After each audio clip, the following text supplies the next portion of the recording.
Welcome, welcome, welcome, everybody. Welcome to today's Weather Tonight. I am Cloud Hudson, your host here, as always. I'm about as reliable as a cloud is. You know, I'm just up there being a cloud. The clouds are always there, but can you say exactly what they're doing? No, you can't. But that's me. I am just as reliable as I possibly can be. But most people won't understand what that reliability means. Um, I'm here to give you guys just a little bit of an update. We've got a lot less volcanic activity happening in Iceland than we did yesterday, though the whole place is just kind of Swiss cheesed up. Let's go ahead and look at. I've pulled up. They've got the Rearcast volcano as currently erupting, but it actually kind of isn't erupting. And I'll tell you what I mean by that. Most of the lava flow from yesterday has started to crust over, and both of the fissures that opened up yesterday have stopped they've stopped putting out as much lava as they were before. Or magma, whatever. It's magma when it's under the ground, and it's lava when it's above the ground. But what is it when it's in the transition between above and underground? You know? Non-binary? Okay. Let's see. I have a nice little visual of the earthquakes that happened via depth and strength here, thanks to volcanodiscovery.com. You can see here is when we had all of that big volcanic activity starting. There was like a little bit of a breath. There was a big run up and then a little bit of a breath that went you can see that's what I see these things as, because you see another little breath right followed by a 3. I think that this is the little breaths, and that also means that we don't have nothing to worry about now that it's done erupting, because we didn't see nearly as much volume come out as we saw the ground swell. So it is still a very dangerous situation over there in Iceland. Let me go ahead and pull up a different. I'm trying to only use one tab at a time so that my computer will not buffer my video and sound quite as much as it has been. But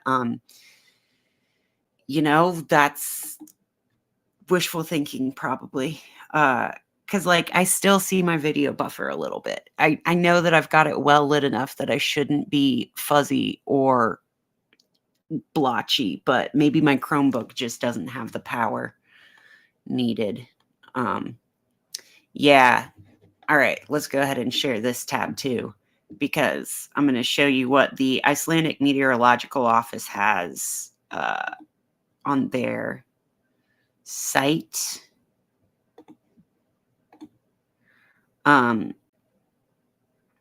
Yeah, you can see it's been quite a while since we had the intensity of quakes that we had surrounding the eruption. You can kind of see 6 a.m. I'm marking as when the eruption started as an earthquake swarm, and then I marked 12 on the natal charts, on the astrology charts that I cast yesterday. They being the Icelandic Meteorological Office had reported that the quakes started around 5:30 and the eruption started around noon. But since then, I've found some reports that not contradict that, but it's a little less certain when the official start of both of those were. Now I've read that noon is the time that the second fissure erupted, and actually 5:30 is when the first fissure erupted, and 3:00 a.m. is where they got the warning, which that makes a lot more sense based on the earthquake map that we're seeing here. So but that would have put the Capricorn stellium moving from the 12th house to the first house at the time that the eruption started. So interesting nonetheless. Let's move over to our global earthquakes. I mean, the earthquakes haven't stopped. There are still earthquakes, but they're kind of shaking down the peninsula. Let me look at the entire ridge itself and see if any have happened. Yeah, there are more recent earthquakes out here on the ridge than there are on the peninsula. So let's keep trucking along with our update. That's where my lava update's going. There are also globally lots of volcanoes erupting still over in let's go back to the volcanoes today. Still looking at Lilwatobi, Semeru, Merapi, Nevado, De Luis, and Reventador, Sabancaya, unable to detect. Okay, so that one's still unable to detect, meaning that there is probably satellite imagery is not discernible from weather clouds from volcanic clouds. But as we know, everything's a gradient, and so who's to say?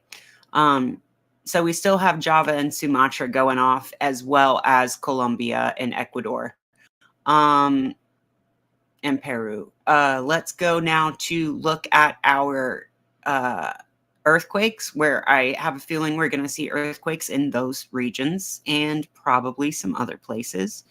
Let's go. Oh, I've got this bookmarked for my shallow fours. I want to do. Let's set this to which. Okay, before I turn off of it, let's look at if any of these have come through since yesterday. When we're looking at just the shallow 4 to 5.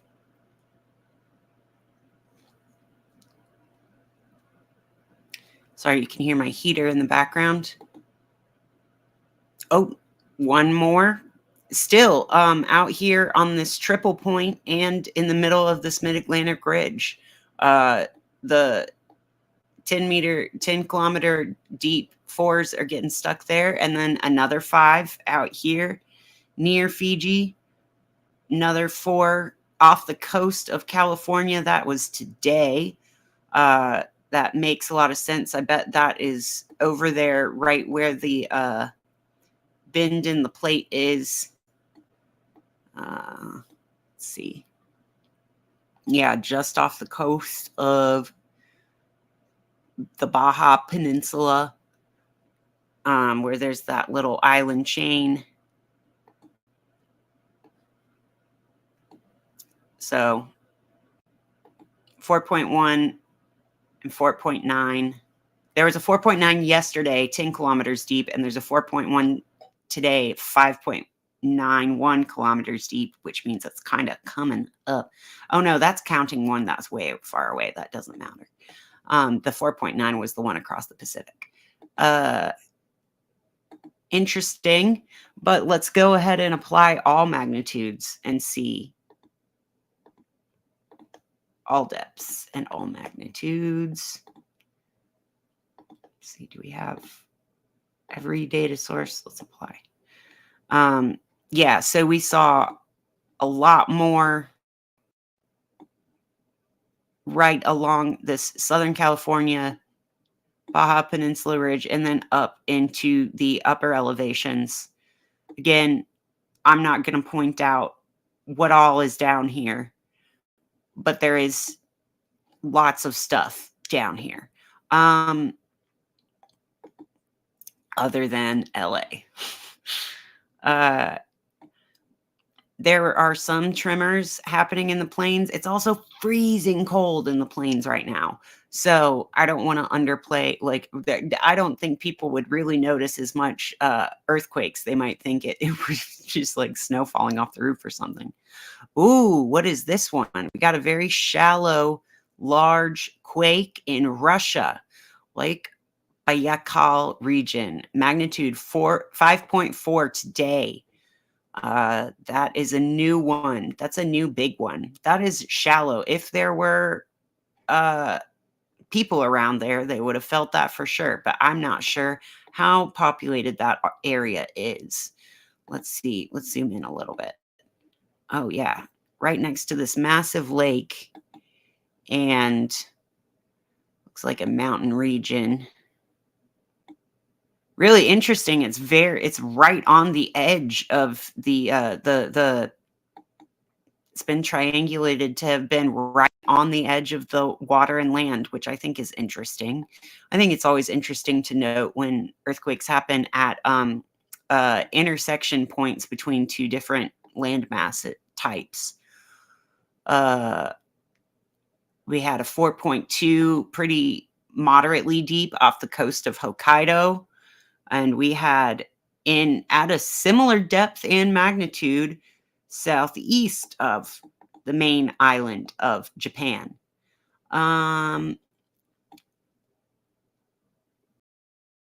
More in the Philippines, down here in that 70 to 150 kilometer deep islands or kilometers range.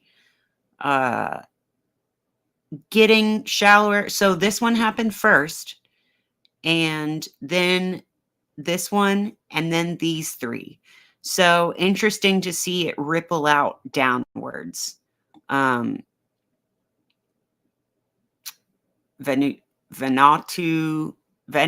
Islands, Tonga, Fiji, and Kermadec Islands. Let's see, did we have any down here? No.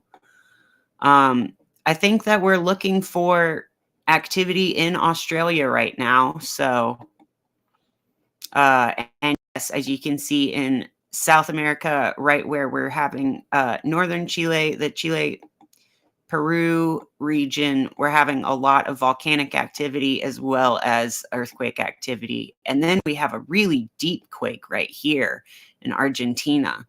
How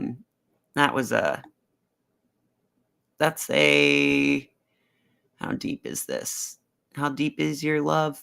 That is 540 kilometers deep.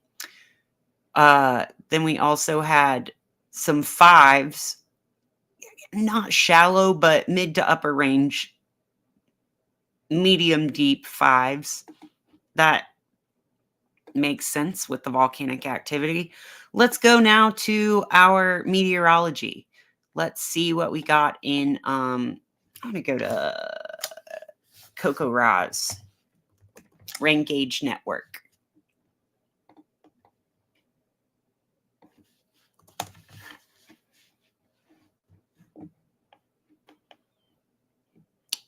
Let's see. Oh, they've got so many different good maps. Let's go to interactive.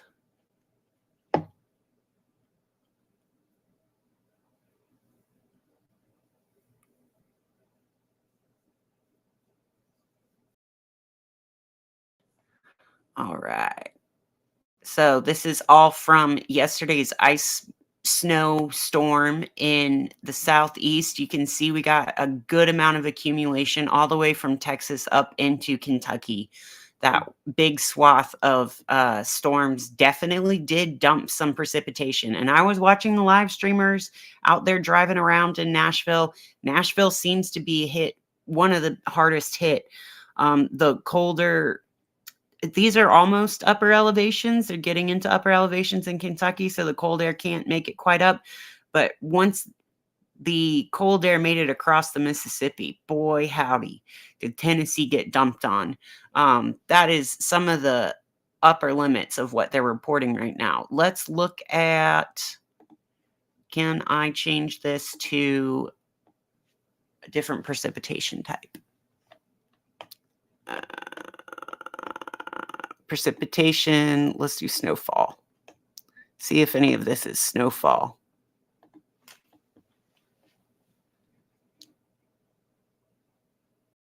Yeah. So this is where it's really counting as snowfall. Now I've been a Coco Ross observer before, and the threshold there are, you know how we were talking about the snow to liquid ratio yesterday. The network has some standardized rules for when you call it rain and when you call it snow, and the line between freezing rain, ice, and snow.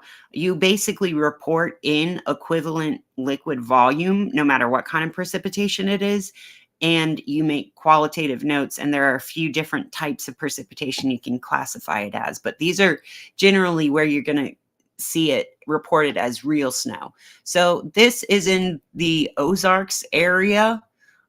So of course they're getting more snow than further down in the Mississippi, Alabama, southern Arkansas region, but they saw significant icing in these regions, significant freezing rain icing onto things.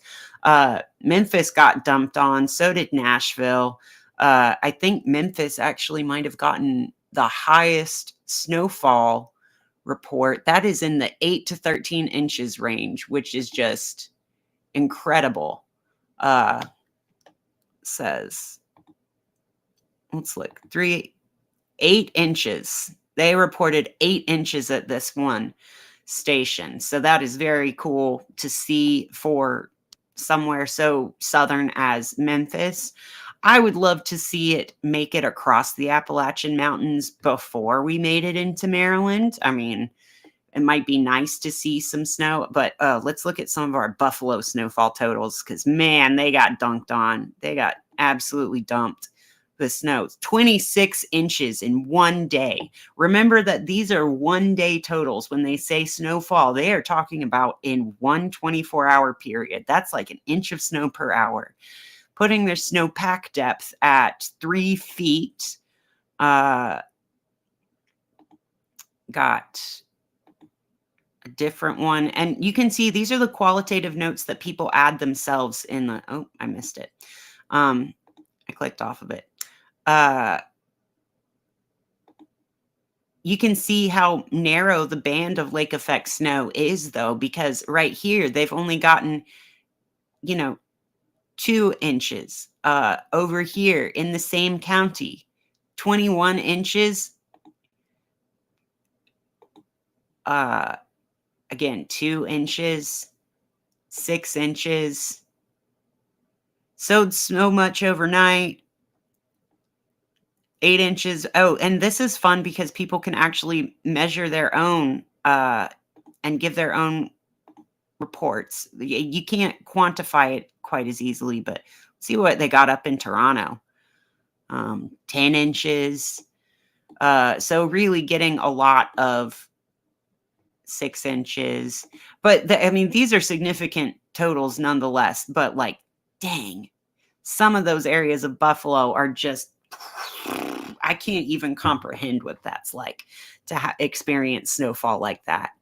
Let's zoom out a little bit and see what about on our West Coast. Still getting a lot of snow in the Rockies in Colorado. See how much they're getting over here. Snowfall 2 inches.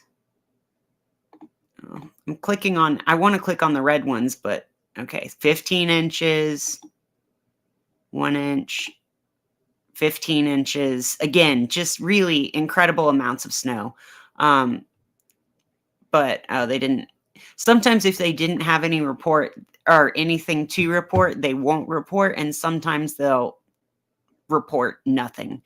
So this is the swath of where we saw a lot of snow, both lake effect and from this big Arctic blast yesterday. So very interesting. I mean, even into the heart of Texas, they got snow. I'm a little jealous. This Western North Carolina mountain person is a little jealous of the rest of the South, but I'm not too jealous because they are freezing down there. Oh my God. Oh, you know what, guys? This is so embarrassing. I've been casting the wrong tab. Guys, don't laugh at me. I am so new to this. It's a one-man operation over here. I don't have anybody catching me on this, so it's just me and my little brain thinking about stuff. But let me show you again. We had up here in Buffalo, significant snowfall totals. there is one station up in Buffalo that shows 36 inches in one day, with several others only showing 2. Let's see. Yeah, look at this. Right next to the lake, 31 inches of snow in a day, 28 inches of snow in one day. But then you get just slightly north of where zonal winds would be going across the entire lake. And, again, we're just in normal land. Uh, Buffalo and just south of Buffalo are in those lake effect snow bands where basically if you see,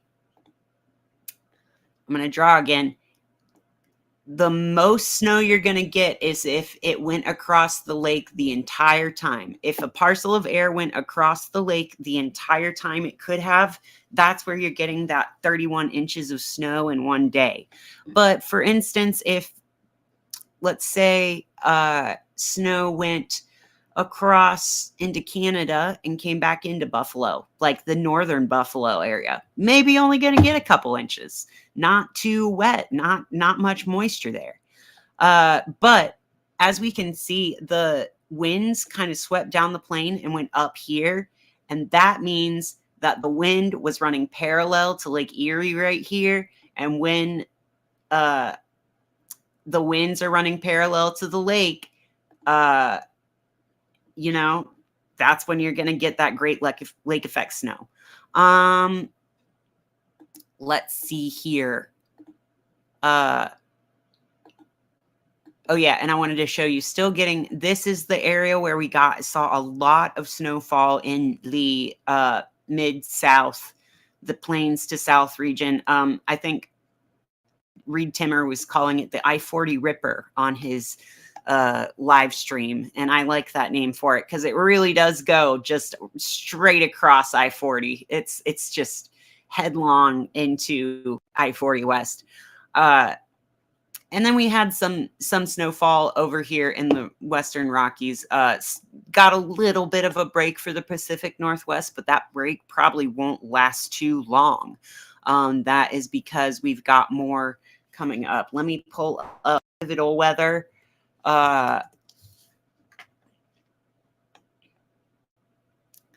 Let's look for what we want to look for.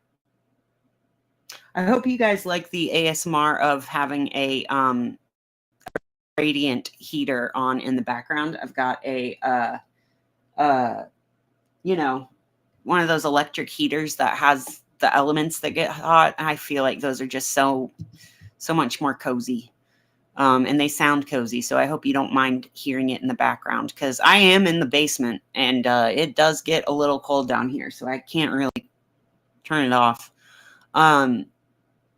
Let's look at analysis of temperatures.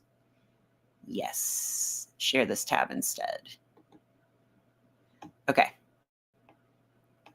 So this is the actual temperatures observed yesterday. Look at that, just bone-chilling cold cutting right into all the way to the bottom of Texas. Like, man, you don't see this every day. Some of these places are like 30 to 40 degrees below average. That is very significant.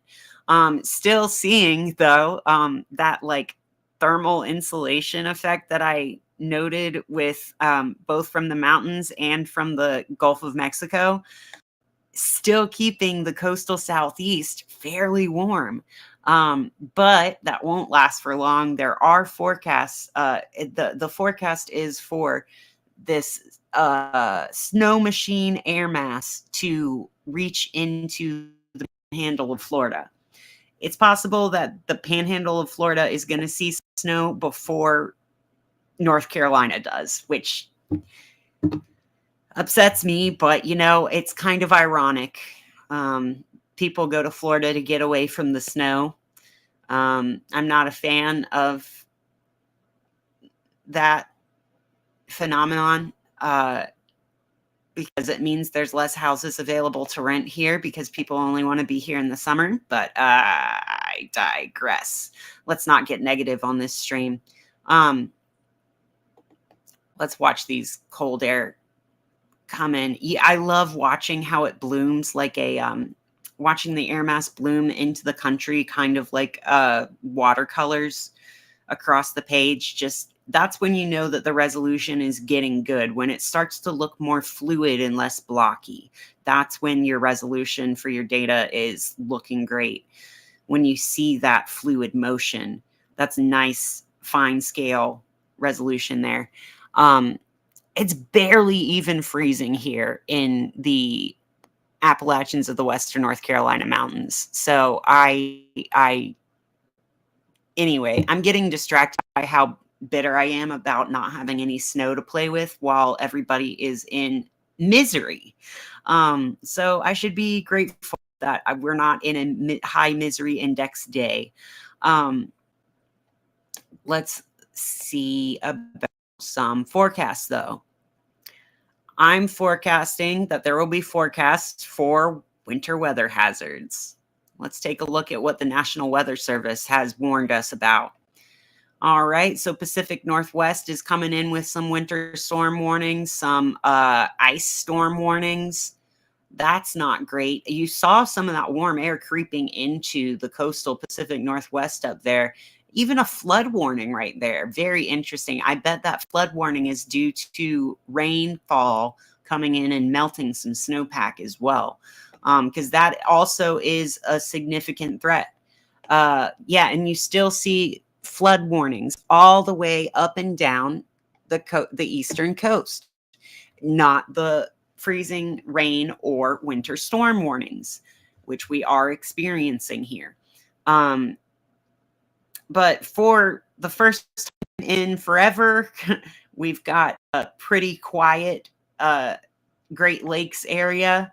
I mean, they've got their lake effect snow going on, but that's pretty much all they're getting right now. And that they should be very grateful for. Honestly, there's a lot to be thankful for that they're not getting dunked on, but it is still so frozen cold there that I believe that the air mass moving across these cold areas will eventually freeze these coastal areas. Now, I mean, and we've even got freeze warnings down here in Florida, the Citrus area, the Orlando area. We are probably going to see another late freeze type harvest for growers in the deep South, which isn't great. This is the time of year that, like, usually people can think about just like starting to plant their crops again. Sorry, these were in the wrong ears and they were kind of hurting. People can start thinking about starting their seedlings outdoors, maybe putting in some things that need to overwinter. I mean, honestly, you're only going to get success from something that needs to overwinter right now, because this is not it. This is not planting time. Let's go to our forecasts. Weather Prediction Center forecasts. There's so many. Let's look at winter storm severity index. Yeah, so still winter storms getting intense in the upper elevations into the gorge area of the Willamette Valley, past the valley into the mountains, really, and into the panhandle of Idaho. Still expecting more lake effect snow for the upstate New York and Buffalo areas. Still expecting lake effect in the UP of Michigan.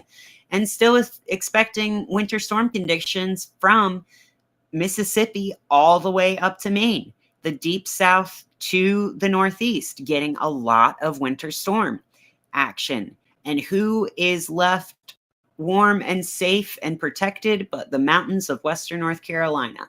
Guys, there's something special about the extremely biodiverse region here, and it is not just the lack of overdevelopment. It is a very interesting microclimate that we have here where if there are clouds overnight, we don't get to radiate the long wave radiation from the earth back to the sky. That goes everywhere. All across the board. Clouds overnight means that the area is wearing a little blanket to keep it warm overnight. We're not losing our radiative heat. We're not radiative cooling. At night, the Earth sends its warmth back into space. When there's clouds overnight, that doesn't happen as effectively, so it kind of insulates the area. The more super moist air runs over the top of the mountains in North Carolina, the more we're going to greenhouse effect ourselves into having a cozy little area right here. But gosh, guys, it won't last for very much longer because it does take successive. This is showing where we're seeing the snow. We're seeing that's the area. Let me see how to say this. Where we're getting snowstorms right now is an area that has been effectively cooled off by these Arctic blasts. And where we're not seeing snow is something that has been shielded from the Arctic blasts. But the more successive Arctic blasts we get, the more eroded the resistance to cold temperatures will be. What am I saying? Give it a few weeks. Give it a few weeks for Carolina snow. Give it a few weeks, maybe even a week, maybe even a few days, but we need just a few more cold air blasts to come down. And really populate this. Let's go to our models. I'm going to look at the GFS because the Euro makes me sad sometimes because I want snow and the Euro says there will be snow and there is never snow. So look at that. Lots of wintry snow, freezing rain. That is not a good sign. What is so concerning about this is this continued band of like training over, like it's going kind of parallel to the wind bars. So you're going to see this moving in this direction. The storm is both moving across the page and up the page, and it goes in the direction of the pressure contours. And that means that this area is not just passing through really fast. This swath of freezing rain is not just passing through the area fast. It is really sticking around and dumping on certain areas before it kind of trails off. It's going along its storm axis as well as moving eastward. It's not completely doing that, which is good. It would be terrible if we just had a big fire hose of moisture spraying into the frozen air mass up here. But fortunately, there are some circulation systems trying to form Rockies. So let's watch that march on. And this is just parked up here for good. This is basically our polar vortex right now. I'm not even gonna pretend to lie to you. There's not much of a polar vortex at the pole. Okay, let's watch this march across in time. Zoom out just a little bit so we can see the date with that.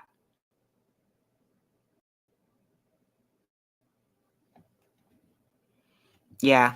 See, I mean, as soon as we get into that Gulf Coast and Atlantic Coast region of the Southeast, it turns right back into rain.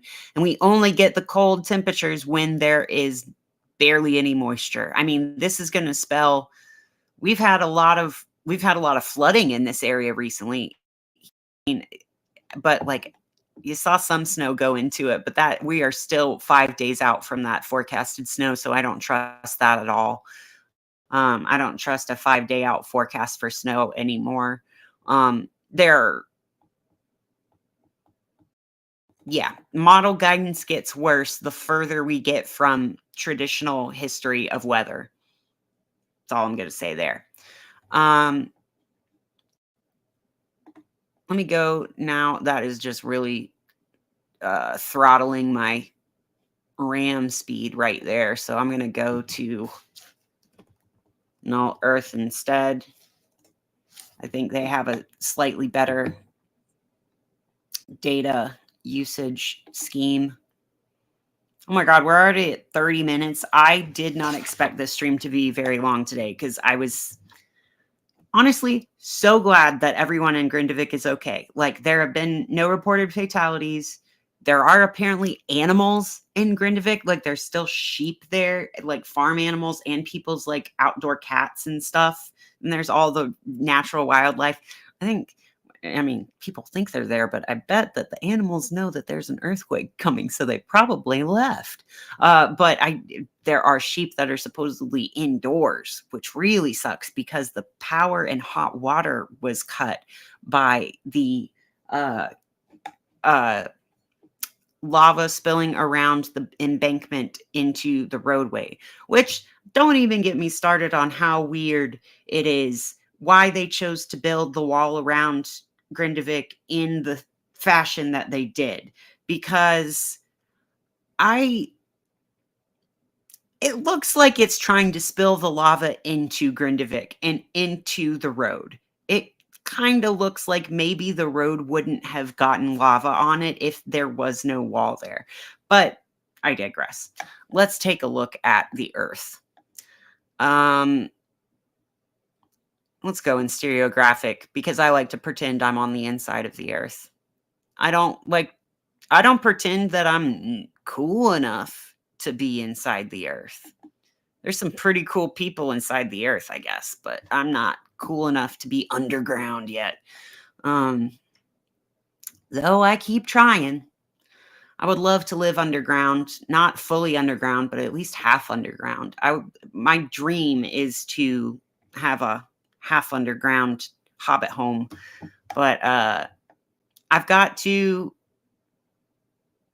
have a way to I got to have a place to build it first. And I live in my parents' house right now. They're not going to let me build a hobbit home in the backyard. And I live in a very popular area. You can see from the temperature map why this area would be so popular. Let's look back in time a little bit. Going about 6 hours back, I think. No, these are going 1 hour by 1 hour. Let's go back to peak temperatures, peak heating hours for today.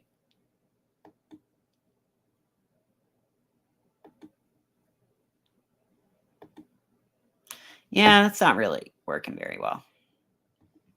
You can see also in Iceland, the temperatures are just frigid, very cold. I mean, not as cold.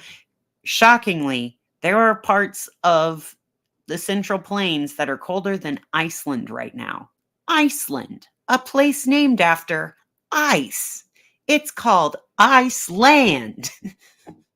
I mean, I know there's Greenland, Iceland debate about like which one's green and which one's ice, but like Iceland is warmer than parts of the United States right now. And they are up there complaining. They're like, oh, I'm glad I have my battery powered gloves on. Guys, at least y'all have houses. Like, cheese in the United States, you are not guaranteed a right to stake a living for yourself. You are guaranteed a right to die in squalor if you don't fit in. That's my take. Let's look at the upper levels right now. Let's go back to now. Go back to now. Pouring off of that big Arctic blast and even into Mexico, guys. Mexico is possibly seeing some freezing rain and snow from these upcoming storm blasts. I mean, when you think about lake effect snow and the air mass moving over an area that has more water under it, so it picks up more water and then is able to dump more water later on. That same training of an air mass or inducing resonance or picking up the characteristics of what you're around happens with temperature too. So the more there is air flowing in, oh, I haven't been sharing the stream. Gosh, I'm all over the place today, guys. Let me show you what I'm talking about. The more, okay, there you go. Let me draw this for you. The more a piece of air, more time it is over the cold air mass, the more time it has to cool off. Just like the more time a piece of air spends over a lake, the more time it has to absorb water. This is just training this area to not cool down for a very long time. It's going to take a few blasts of warm air to actually warm up the area. And let me take this off for a second. Let's go to, well, 1,000 millibars sometimes is below Earth, but it's sometimes just above Earth. Let's go to the 850 millibar level. Yeah, you see this big vortex up here in the Hudson Bay? That is going to continue keeping this polar air blasting down, no matter what Alaska does, no matter what the Pacific Northwest does. Because you remember when these snowstorms first started, they were coming in through the Pacific Northwest. Now they're getting a little bit of a break in the upper atmosphere. It's getting a little bit more mild and warm up there. They've got a bit of a Pineapple Express going on. They've got some warm air from Hawaii coming up the coast of California, cooling them or warming them back up now. There were more, there had been more air coming from the Russia Aleutian Islands area before, but now that air is kind of keeping to itself up here. We did for a second, when the Pacific Northwest was getting a lot of snow dumped on it, we did have it going kind of straight from Alaska into the Northwest, but that vortex has died down and we're getting more mixing between, this is a great example of warm air advection and cold air advection, because as cold air moves from here to here, it's cooling off this area. And as warm air moves from here to here, it is warming up the area. And you see that nice vertical line of demarcation. That really spells that this is going to be a storm that is mixing well. Again, we're at the 850 level, so it's not exactly a surface level low, and it's not an upper level low, but it is definitely something to watch out for. But what I was saying was, this is advecting warm air. This is air going across the Hawaiian area, across that warm Pacific, over those really warm sea surface temperatures, coming up into the Pacific coast and off of the coast of British Columbia to warm that place up. But that doesn't make it on land, because this vortex from the Hudson Bay is spinning things back into the country here. We're just getting a lot spilling into the center of the country. These plains areas are really, and that combined with what we've got going on, coming from the Gulf, from the Southern Pacific, and even from the Atlantic. You can see some of this Atlantic moisture and warmth. The Atlantic moisture and warmth is keeping that coastal area really warm and really cooling off New York too. New York hasn't seen very much sticking snow like this year at all. New York has seen, I think they've seen snow, but they haven't seen any stick in the city, according to my sources. So it's very interesting, y'all, to see this polar air mass really centered on the country right now. And the convergence zone is where we're going to see that all kinds of convection happening. Let's go ahead and, speaking of convection, let's see if there's any severe storm risk or CAPE anywhere in the world. CAPE is convective available potential energy. So this is where there's going to be enough energy or storm juice, nadir juice, as Ryan Hall y'all calls it. Yeah, we've got some in Australia, but they're in Aussie is in their summer right now, and it's actually extremely hot in Australia. They're like miserable down there. And we've got the El Nino Southern Oscillation. That is what ENSO stands for, El Nino Southern Oscillation. And Southern Oscillation is, again, the sea surface temperature bubble of hot water rocking back and forth in the ocean from the Indonesia, Philippines, Australia area to Central and South America. Really, like in the tropics below the equator is where it happens. You can see this patch right here, this patch of CAPE. Let's look if the sea surface temperatures line up with this CAPE, actually, because that would be cool.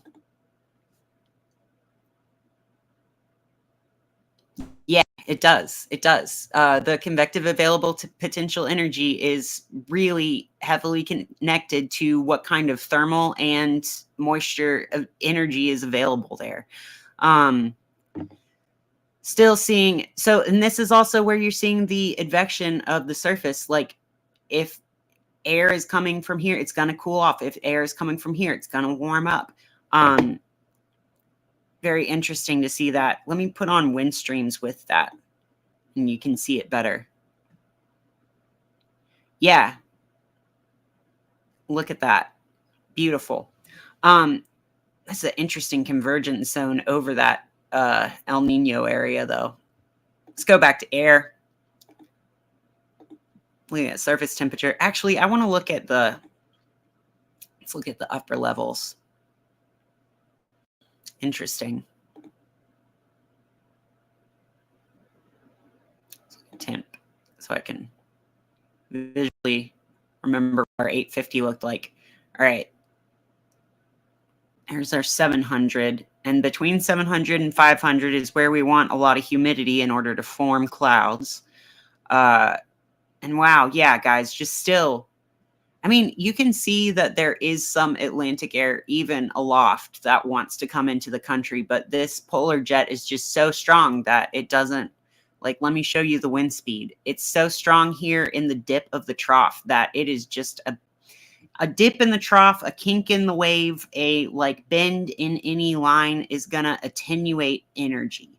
And that's why I find it interesting to note when earthquakes happen at bends in the plate, because they tend to attenuate the energy there. So far, all the forecasters have been pretty correct about this. This snowstorm in the central United States, not getting over the Appalachian Mountains. It was forecast that way, and it's been working out that way. Now, up in the upper atmosphere, we're getting all kinds of polar air aloft, but I'm going to get off topic if I start talking about that. Let's look at the misery index. I'm in the index of misery. I'm in the business of misery. I'm in the index of misery. Let's take it from the top. Misery index looks miserable across most of North America and in Australia. Look how freaking hot it is down here in Aussie. Holy crap. That spells death. That also spells death up here. And look at this. Isn't this where we had one of those earthquakes earlier today?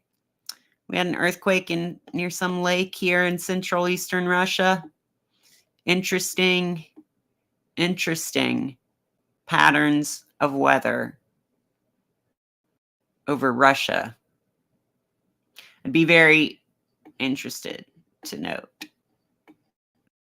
But miserable. More miserable in the United States than in Iceland right now, actually. And you would wouldn't think it based on how much coverage Iceland is getting of this volcanic outbreak, because it is such an interesting geological event. But like, it's actually not as dangerous as being homeless in the United States right now. People who are without shelter in the Great Plains, Colorado, Texas, Kansas, and there are a lot of people who are nomadic for whatever reason. It is going to be bitter cold. This is not a great time to be doing van life out west. Van lifers, I'm shocked I haven't. Well, actually, my car has been having car trouble, so I don't know if there's been an invasion of van lifers into these warmer areas of the states right now. But oh man, that doesn't even mention it's like Iowa Caucus Day. They're going to have the first Iowa caucus. For those of you who are my international viewers, I'm just like wishful thinking here. There will be international viewers. A caucus is like a primary. It's an election where you don't just write it down. You have to go be in a room with people all day and walk to different corners of the room in order to vote, and like be in groups and make decisions based on if you had ranked choices and stuff.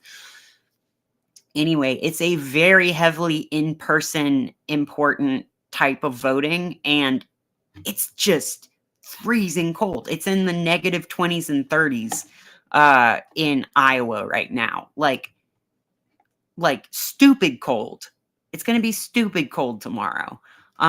So not great, not awesome. Feeling like Canada, well into the United States right now. Let's just go ahead and look at our astrological transits, because all I'm going to say if I dwell on this more is, why don't I have snow? But wait, I'm grateful for the mountains. Thank you, mountains, for protecting us from the snow. Okay, so interesting to note, Mercury's still in Capricorn, where I thought that was the trigger for the earthquakes. It is possible that there is an even more subtle trigger. Maybe Mercury moving out of orb of being semi-sextile Pluto had something to do with the end of the earthquakes. I'm very, just as much research as there's so little research for the astrology of earthquakes. There's even less research for the astrology of the ending of volcanic eruptions. People always remember the outbreak, but they don't remember the end. So I'm just going to note that this is a chart for the day that it started to slow down. We've got moon almost out of Pisces, but not even all the way out of Pisces. I would say the eruption probably stopped around the time the moon made it to Neptune. So some people think of the moon as a bowl that holds the energy of whatever planet it just passed through, that delivers that to us on Earth. Like, so when the moon was passing over Saturn, you would think of the moon as collecting up Saturn's energy and dispensing it to the Earth until it comes to the next planet. And then it soaks up the next planet's vibes and gives that to the Earth. So we're getting now Neptune's vibes, which honestly, Neptune is the oceans, but it's also confusion, chaos, and mystery 12th house stuff, Pisces things. It makes sense that it would confuse everybody. The vibe of Neptune and Pisces and the moon being like, oh no, actually, just kidding. We're not interrupted, but we're not doing that anymore. Like, go back to your normal business. Everything's fine. Distraction, denial is the energy I'm getting from that. And we've got Venus trine Uranus, or not trine Uranus. Venus is trine. Venus isn't trine. Oh no, Venus is trine the North Node. My bad. Venus trine the North Node. Really interesting seeing that Mercury Mars conjunction.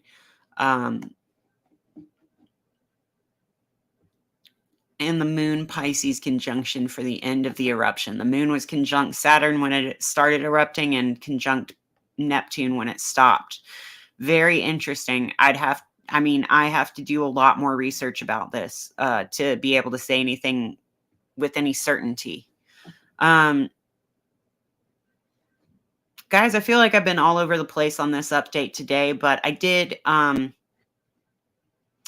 energy's been a little all over the place today. It's been a little, my natal moon is in this area of Pisces, and so I've been feeling this. And I also, my natal, oh, here's one I wanted to talk about a few days ago that I never got to talk about. Right here at 21 and 22 degrees of Capricorn, 20, 21, 22, 23 degrees, between 20 and 25 degrees of Capricorn is where in the early 90s, late 80s, early 90s, there was a pileup of outer planets. There was the Neptune and Uranus conjunction there. And there's also, for the earlier, like the 1989 type babies, they had Saturn there as well.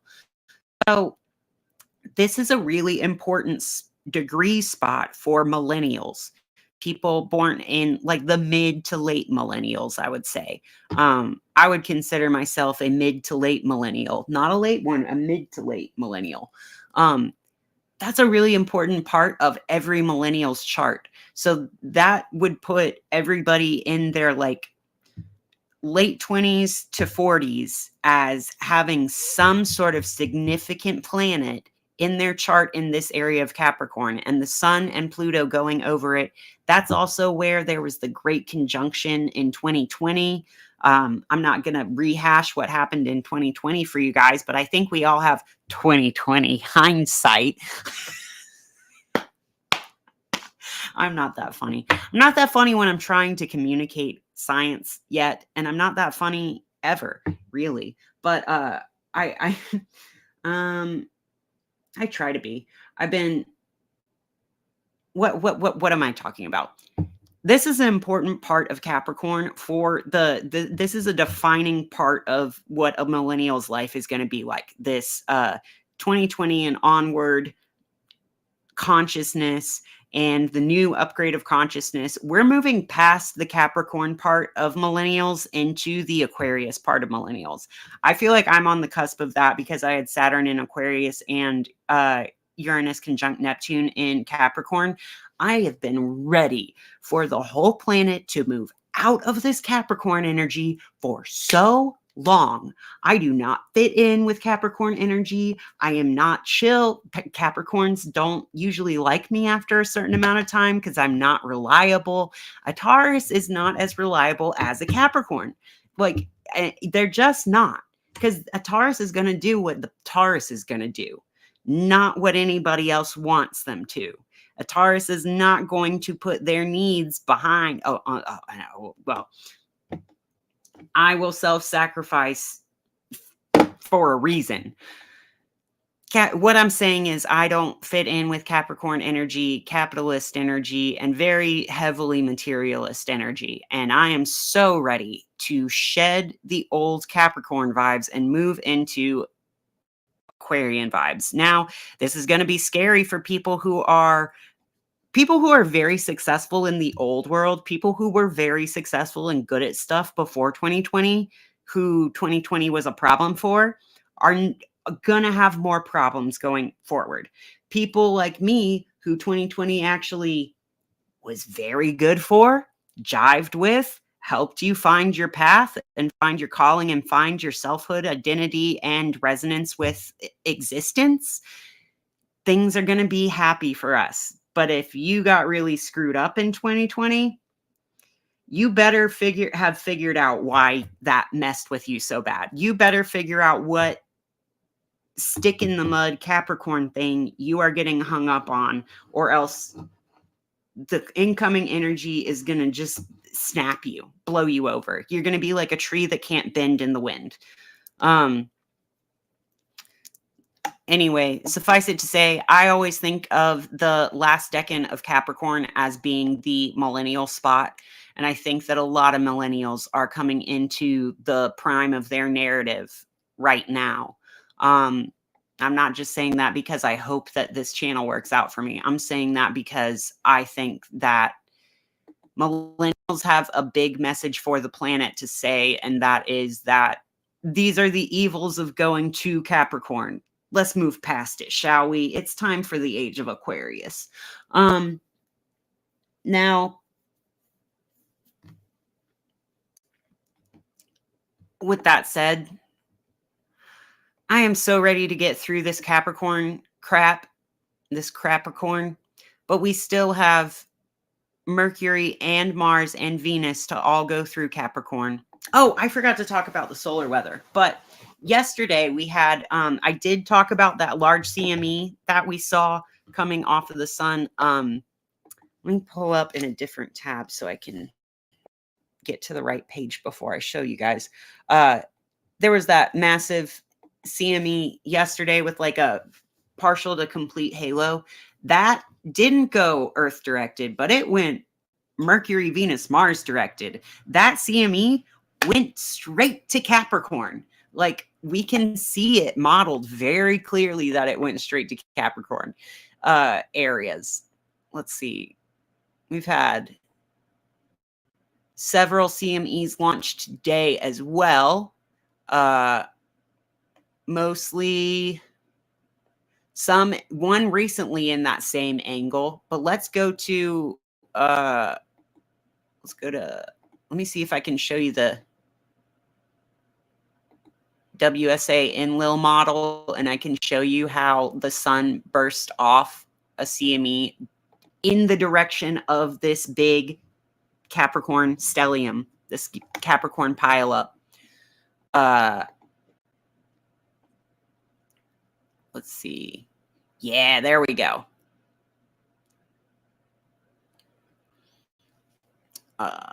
Let's share this screen.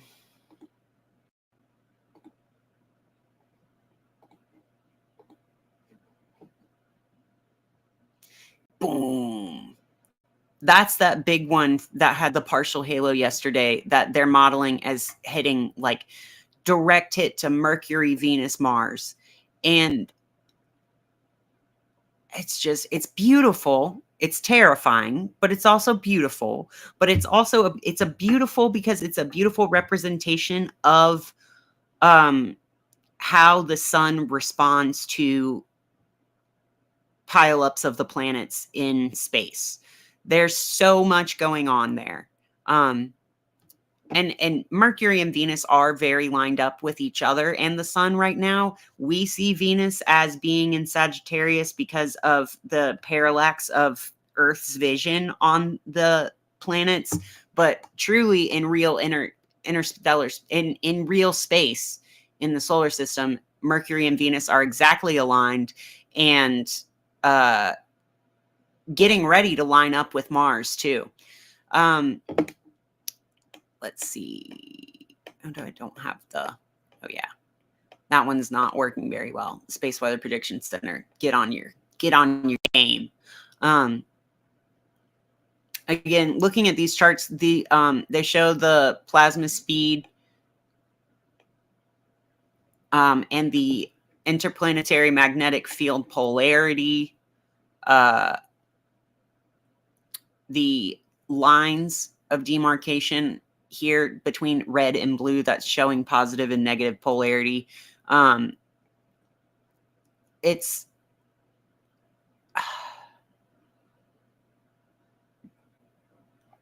very interesting to see the sun launch a CME directly at the area of the sky where we've got stellium right now. I find that very interesting.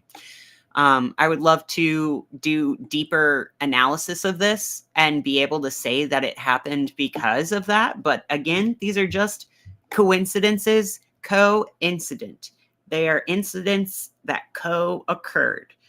I am not saying that anything is causation. There is a coincidence. Now, let's go to just asking the cards. Let's just ask the cards.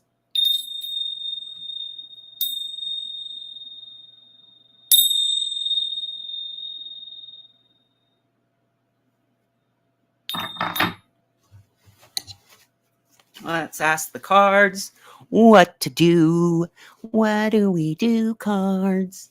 Well, let's not ask them what to do. Let's ask what they have to say about what we're going to do.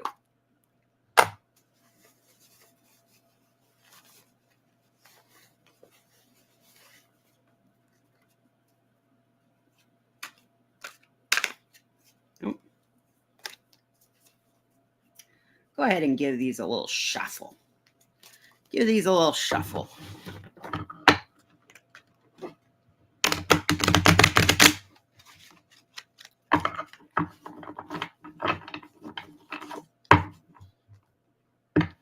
Point it down. Y'all can see it better if I tilt the mic down so you can see the. Give you some good ASMR of card shuffling.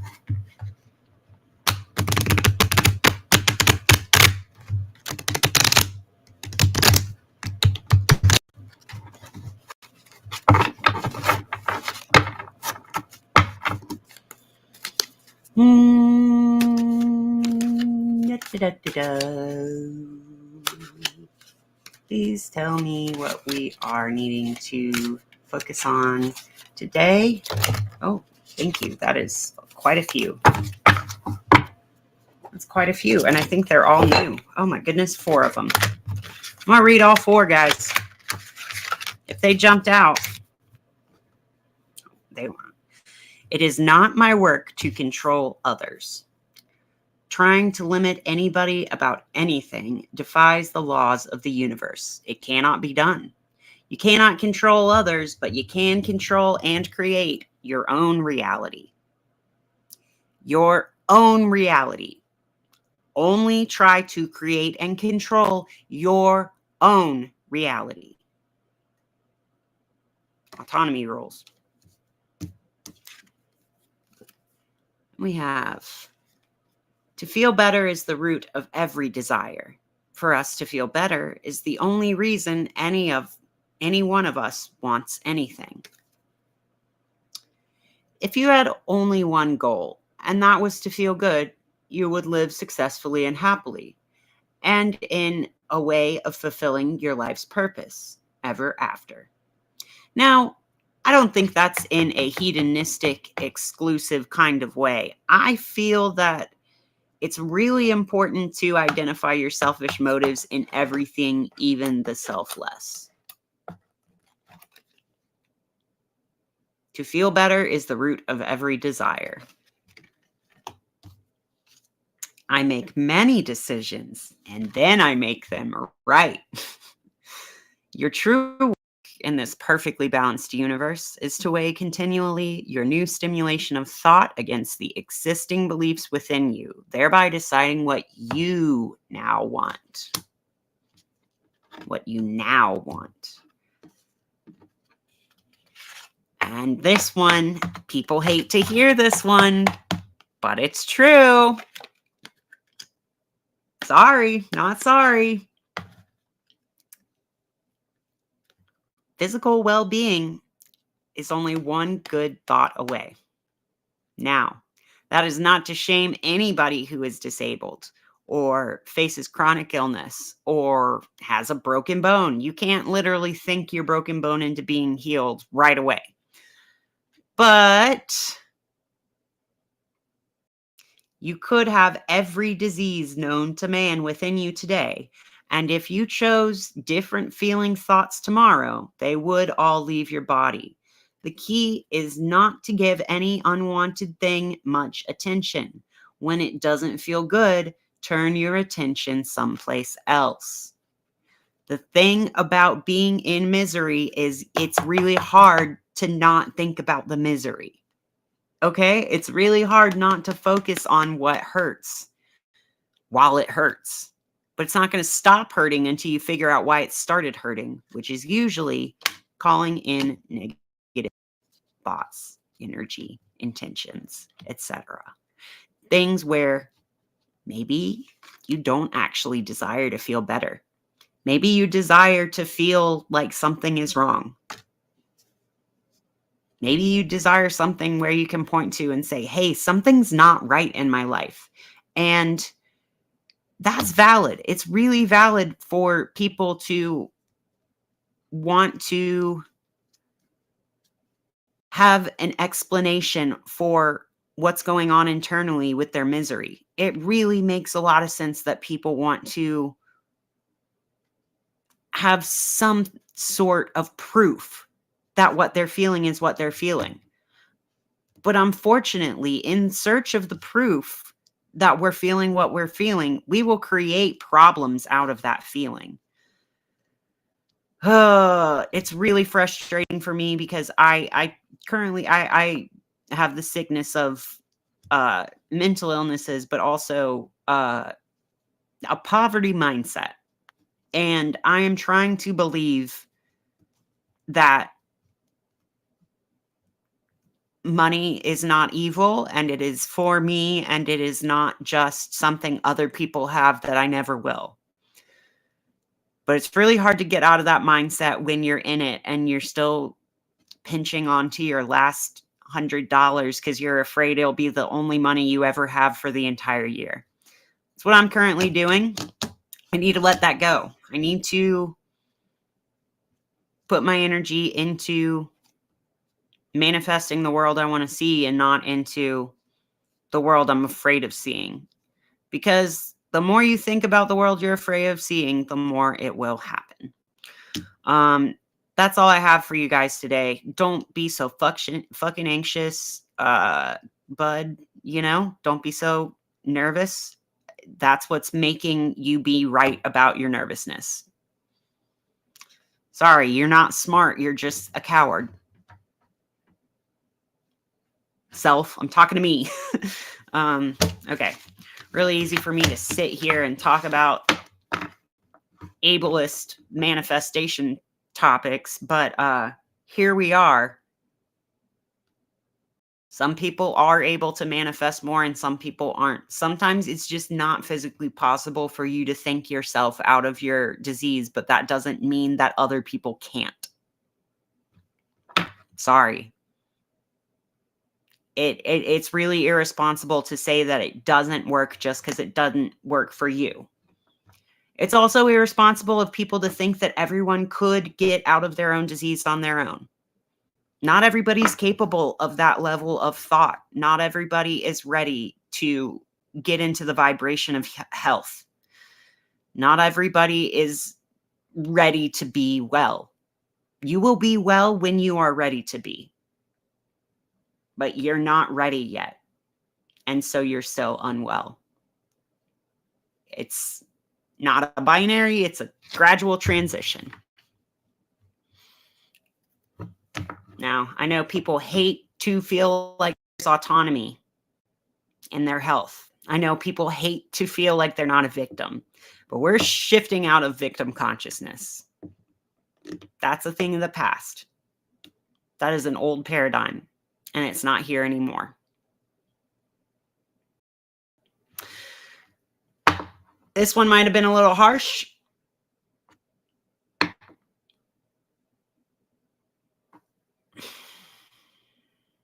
If you're not ready to hear this, then just say whatever, you're wrong about that part.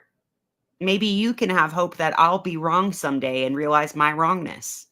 You have hope that I will shift into a different mindset, and I'll have hope that you shift into a different one as well.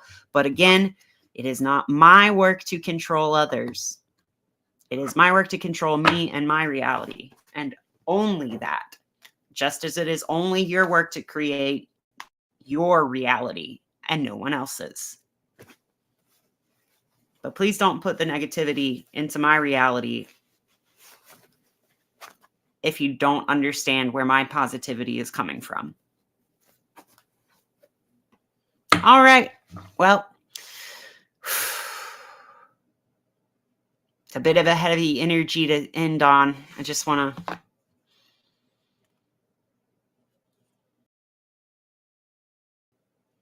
believe in faith. I really do have belief in faith. And if you don't, I'm sorry. I hope that you do someday. All right. Bye.